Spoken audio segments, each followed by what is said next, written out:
Today I've decided to do something radical, close down the laptop, escape the endless Teams meetings and come here to Sheringham, a beautiful seaside town based on the Norfolk coast in England. Why? Not just for a holiday, but to prove a simple point. Artificial intelligence isn't just for big corporations, it's for smaller businesses like the hundreds of businesses that are here in Sheringham to try and grow, no matter what their size is. These murals depict Sheringham 12,000 years ago, where our ancestors lived alongside mammoths, and the only algorithm was the footprints they left in the mud. Technology has certainly changed since then, but the important stuff remains the same: the need to create, communicate, and connect. Sheringham transformed with the arrival of this railway from a quiet village to a vibrant tourist destination. But the train didn't stop people being able to walk, it simply freed them up from doing long journeys, giving them time. AI is very similar. It doesn't stop us from being able to do things, but it gives us time to be more human. And that's exactly why I'm here, to connect with Claire, the founder of Pure Class Vintage, a local shop eager to see if AI can truly help her on her journey. Hi Claire, I'm Stuart. Hi Stuart, nice to see you. Nice to meet you, and thank you for welcoming me into this lovely space. It's a beautiful shop. Thank you, and thanks for coming. I've heard a lot about AI, that it's going to take over the world, but me being in Sheringham in a little vintage shop, I really wasn't sure what to expect and how it could help my business. So I welcome the opportunity to speak to somebody that knows about it and could help. How long have you owned this for? I took ownership at the end of June last year, so I'm coming up to my first anniversary next month. Nice. And what made you, is this a new business or did you get it from somewhere else? It's a new business for me. I've never been in the rag trade. I used to shop here. Previous owner had the shop. She decided to emigrate to Australia and I made her an offer and the rest is history. Well, you've certainly got a lot of pieces. I can see here that you've got loads and loads of pieces here. I guess people could come in and spend all day trying stuff on here. Very much so. My favourite is when you have a mother and daughter come in, they spend an hour just trying clothes on. Like a movie montage almost, where they're just trying all in and kind of getting on, trying different styles and things like this. The clothes are in the shop. They're all made to be worn. I want people to come in and feel comfortable enough to wear them. So what do you need from AI? Well, I need you to change my life. I don't know how I can incorporate AI in what I'm doing to get more customers. People think I'm in a good location, but I'm not on the high street. So I'm actually Sheringham's best kept secret. Nice, well that's a nice tagline, Sheringham's best kept secret, there you go. So, so what are the challenges to kind of bringing people in here? That's the challenge. Bringing people in, getting people to come and see me. People know this has been a vintage shop for a few years now, so we have returning customers, but I want to reach those new people. My clients tend to be 40 plus. I want to cater for the youngsters, 16 plus. There's so much. I like to think we've got something for everybody, but I need to know how to reach them, how to engage with them. I like my website, but you can have the best website in the world, but if nobody knows it's there, then it's pointless having it. So I have tried to encourage people to visit the website. I do sell on the website a few curated pieces. So I'm on Instagram and I'm on Facebook. So locally Facebook works very well. And Instagram, I just need to embrace it a lot more than I'm doing now. So you've got hundreds and hundreds of pieces everywhere here. I guess one of the challenges is kind of keeping all of those descriptions and stuff up to date on the website. Yes. Getting the professional descriptions is always a challenge to make them sound just right. Also taking the photographs of the garments, editing the photographs, uploading, plus I have to measure everything. Yeah. That's why if you look at the website, there's not a huge amount of clothing on the website because of the time it takes. And also I don't want customers to receive something that they've seen online and loved for it not to fit. It's not the person who's wrong, it's the clothing, but clothing sizings has changed over the years. So I guess what you want to do is really show people. It needs to be kind of an excitement to bring people so they can come and have the experience of being in the store. Ideally, if you shop vintage, you need to come in store. And I guess really trying to find the right place to show that off. So, you know, you mentioned about like the over 40s kind of audience, they're probably being driven in by Facebook, but things like Instagram, TikTok, those kind of, you know, some of the up and coming and, you know, things that the younger audience are looking at. I guess some inspiration as well there to help kind of decide what reels you need to create. Yes, absolutely. Yeah. Just comparing what hashtags to use, what people like to see, what they will engage with. I've done some reels and they seem to be the best thing for engagement. Post, stories. But those trends change all the time. So, you know, it's keeping up to date. Exactly. Almost like a social media advisor. And I think that's one of the things about small businesses is you can't afford to go and have a media advisor and a photographer and a copywriter and all of those things as well. So you need something that can help you along with that. Well, so let's see how AI can help you, because, you know, I'm sure that we can find something that's just going to make your life a little bit easier. But I'm standing here in jeans and things. I feel kind of out of place in a beautiful shop with all of these beautiful garments. So, you know, maybe you can vintage me up, and then we can see how we can bring the vintage and the future together with AI. So what have you got anything for me? Well, I do have a 3-piece Harris tweed suit. Lovely. Like, remember, it's a vintage size. Let's see how that looks on me then.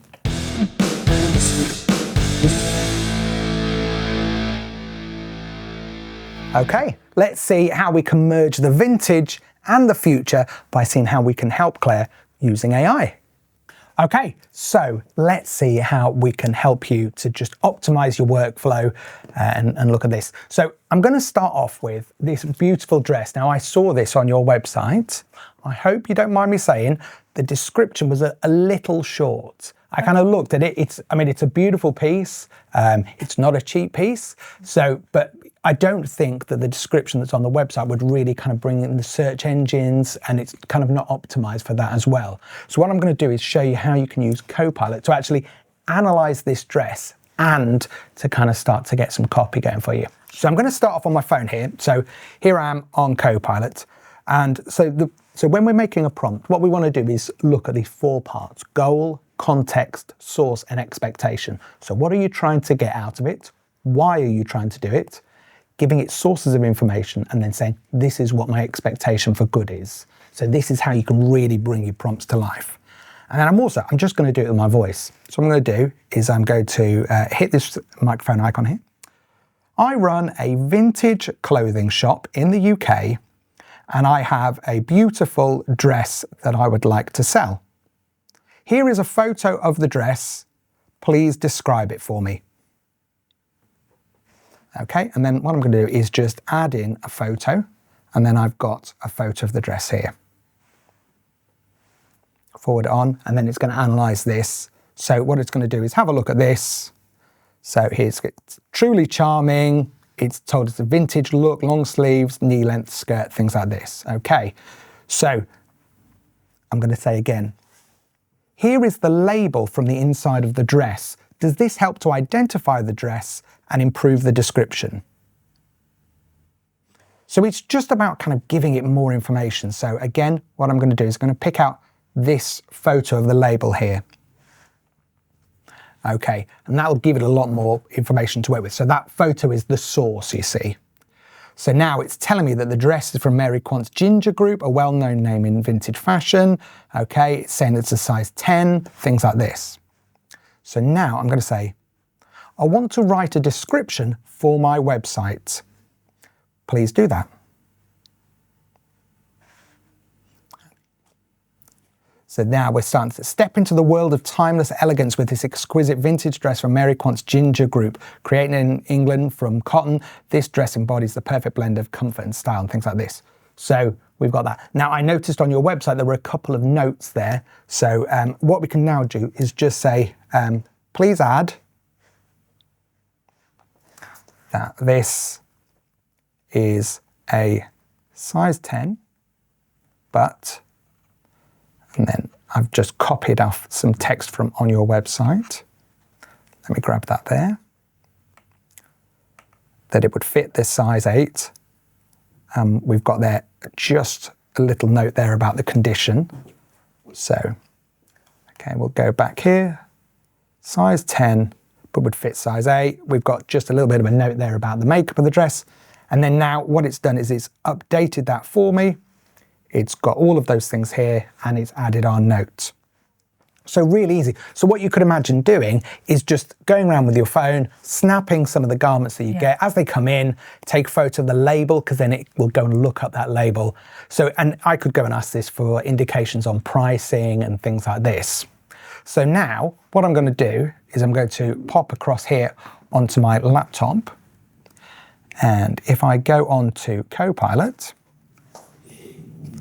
and we just load it up here, we can see here that the chat that I started on my phone is now here available. So what you can do is take this description here, our final one, here it is here, and I could then go and copy that, go onto your website, go and make the edits, and then go and replace this shorter description with something there that would really excite people and get them to come in. It's selling the sizzle. It is selling the sizzle. Do you think that would change your life? It'll certainly help. Absolutely. So let's take it a bit further then. We spoke a little bit about Instagram, okay? So it now knows about the dress. I'm going to continue this conversation. I'm not going to start a new conversation because it knows about the dress. It knows who you are. It knows that you're a vintage clothing shop. So here, what I'm going to say is, I want to create an Instagram reel about this. Give me 5 ideas for creative reels that will excite people and bring them to my store. Okay, so don't just ask for 1 idea, ask for 5 ideas, ask for 10 ideas. Copilot's not going to get tired, but then you can pick what you want. And then once you've got one there, you can then go and dive deals. So it says here, we've got a transformation reel, a fashion show, styling tips, behind the scenes, or a customer spotlight. So let's go with the transformation reel. What will the Instagram reel script and images be? Now you'll notice that as I was typing in, I've got some typos, things like this. That doesn't matter. So it's great that if, when you're doing things in a rush, you don't need to be perfect with the way that you type. So now it's telling us what we've got here. It's actually got 6 different tips here, or 6 different slides. We've got what the introduction looks like. We've got the text. It's even picked out the music for us. It's told us all of those. Then it's got a button here. It's telling us how we can get to it. And then it's even given us tips here for filming, for lighting, for background, editing, and then the hashtags and tags that you might want to do. Yeah, that's really useful. I always struggle with hashtags. But what it's laid out here is exactly what I'm missing personally. I don't have that creative streak. So we actually call it the blank page syndrome, where people kind of sitting there and they go, I don't even know how to start. Okay, so let's dive a little bit deeper into kind of Instagram, and maybe, because one of the things that you spoke about was how we could look at different audiences for the store. Yes. So what I'm going to do is I'm going to do a new chat. Let's get the youths in the shop. Yeah, that's right. Okay. So I'm going to go here, and this is just a little accessibility tip actually. You can press Windows and H on any Windows computer in any app, and it will start voice dictation. I run a vintage clothing store in North Norfolk, and I want to grow my audience. People need to come to the shop and try it on and have an amazing experience. We've got hundreds of vintage and retro pieces that people will love. Currently, my audience is locals who are over 40s and maybe tourists if they know about it. Please generate 6 additional groups that I might want to target with my marketing to try and bring them to my store. Okay, all right. So you can see there, using that Windows and H just makes it so much easier. So much easier. You don't have to type it all out. Okay, so now it's identified 6 different groups here that I might want to target. So you can see here that it's actually given us some questions that we might want to do. So like, what social media platforms should I use? But pick one of these. So any of these there that kind of stand out for you? Let's try young adults. Young adults, okay. So let's move forward on how we can target young adults. How can I use social media to target this key 18 to 30s group? I don't just want to focus on people in the local area, I want to get people from all over the UK to come to my store. So now it's going to look here. Okay, so now it's telling us Instagram and TikTok. Influencers. TikTok. But even talking about things like targeted ads, like a lot of businesses, they want to use the platforms. And obviously if you're going for Facebook, then you could use the same platform to advertise on Instagram and things like this.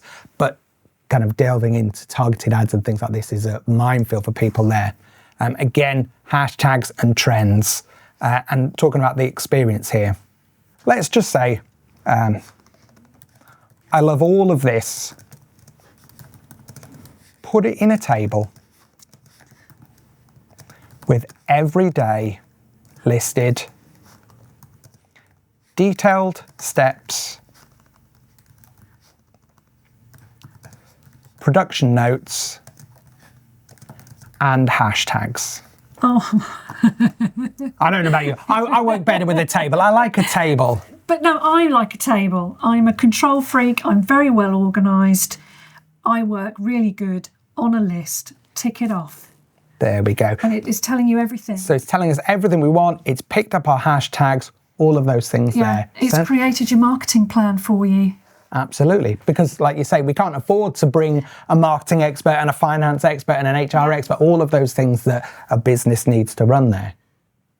That is great. I love that. Absolutely. What more? What else? I can sell clothes, but I'm not very good at the marketing side of things. I can't afford to spend £2,000-3,000 a month on an agency to do it for me. I did have a chat. That's a lot of Mary Quant dresses. It's a lot of Mary Quant dresses. Absolutely. I did speak with a pal of mine that does marketing, and he was very kind to me. I just had to buy him a coffee. But he was saying on Instagram, you should post a story a day. Yeah. You should post a reel 2 or 3 times a week. And that's fair enough to say, but where am I going to have the time? Where am I going to have the inspiration? But it gives you the inspiration. So what you actually want to do is do them all in batch. So if you do like a week at a time, then you can drip feed that. But you have to know what you're going to do. Exactly. And having this do the plan makes it so much easier. I'm over the moon to hear that. Hopefully this can just help you to kind of make things a little bit better, run a little bit smoother and things like this. What I'll try and do is, as you say, batch them up. So on a Friday night when my daughter goes swimming, I'll have the evening and I can run through lots of suggestions, lots of ideas and work on them. And I don't have to think so hard. It's great. Absolutely. Well, we could all do that, have more time to kind of do the things that we love, finding pieces, curating pieces, things like that. I love it. Thank you for coming. And to be honest, I can't wait to get stuck in. Great, that's absolutely what I want to hear. Thank you. Hopefully it's going to help you to just kind of get this business to skyrocket, bring people through the door, because I certainly had a great time trying on all these outfits and things like this with you today. Wonderful. Is that a cash or card? I'm very pleased to have had some time with Stuart. I understand the capabilities of AI a lot more that are relevant to my business. So I've got vintage clothing, we've got the mammoths, we've got the steam train. I'm really feeling that I'm bringing something modern, technology-wise, to my little shop, Pure Class Vintage. And I really look forward to taking control of it, using it, and getting people to come to my little shop. I can't wait. When technology does its job right, we barely notice it's there. The important things are to create, communicate, and connect. That's the real revolution, and the story that we've told today with Claire at Pure Class Vintage and the use of AI. Hey, Stuart, you haven't paid for that.